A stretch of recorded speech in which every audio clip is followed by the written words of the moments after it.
कॅप्टन्सीवरती बोट उचललेलं आहे, कारण सूरजने त्याच्या कॅप्टन्सीमध्ये एकही काम व्यवस्थित केलं नाही असं त्यांचं स्पष्ट मत त्यांनी इथे सांगितलेलं आहे। ते सांगतात की सूरज तुम्हाला कॅप्टन व्हायचं होतं, तुम्ही प्रत्येक वेळेस म्हणत होतात की मला कॅप्टन व्हायचंय कॅप्टन व्हायचंय, त्यामुळे घरच्या सदस्यांनी तुमचा विचार केला आणि तुम्हाला कॅप्टन बनवलं। पण तुमच्याकडे कॅप्टन्सी आली त्यावेळेस तुम्ही ते नियम पाळले का, घरच्यांना फॉलो करायला लावले का? कारण पाण्यात ढकललेल्या सदस्यांना फक्त उकळलेलं खायचं होतं, बरोबर? पण तुम्ही स्वतःच अंकिता आणि निकीला कॅडबरी भरवत बसलाय। अंकिता तर फर्निचर वापरलं त्यावेळेसही तुम्ही काही बोला नाही, तिथे समोरच बसला होतात। संग्राम आल्यापासून पॅडीदादाला इग्नोर करताय तुम्ही, बरोबर? त्यावेळेस तुम्हाला इतके दिवस पॅडीदादा समजून घेतात, पण तुम्ही पॅडीदादांकडे गेलाच नाही, तुम्ही फक्त संग्रामच्याच मागे जात होता।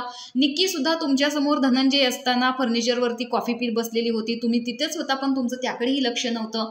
सूरज तुम्ही बोलताय हे आवडलं मला, पण मुद्दा आहे तो धरून बोला। म्हणजे ज्यावेळेस वैभव समजावत होता भातावरून वरणावरून काय जे झालेलं त्याच्यावरून, त्यावरती तुम्ही वैभवचं ऐकूनच घेत नव्हता, तुम्ही फक्त असं डोक्यात मारून घेत होता। कॅप्टन्सी उमेदवारी टास्कमध्ये तुमचा गेम कुठेही दिसला नाही, एकंदरीत तुम्ही कॅप्टन म्हणून या आठवड्यामध्ये मला दिसलेला नाही। त्यामुळे कॅप्टन बनायचं असेल तर काहीतरी गोष्टीचं पालन करावं लागतं, ही गोष्ट आधी लक्षात घ्या आणि मगच कॅप्टन बना, असं ठणकावून मत इथे त्यांनी सूरजबद्दल सांगितलेलं आहे। तर सूरजला दिलेला धक्का तुम्हाला कसा वाटला? तर सूरजबद्दल भाऊंचं हे मत तुम्हाला योग्य वाटले की अयोग्य हे कमेंट बॉक्समध्ये नक्की सांगा। अशाच बिग बॉसच्या नवनवीन अपडेटसाठी आपल्या चॅनलला सबस्क्राईब करा। तोपर्यंत बाय।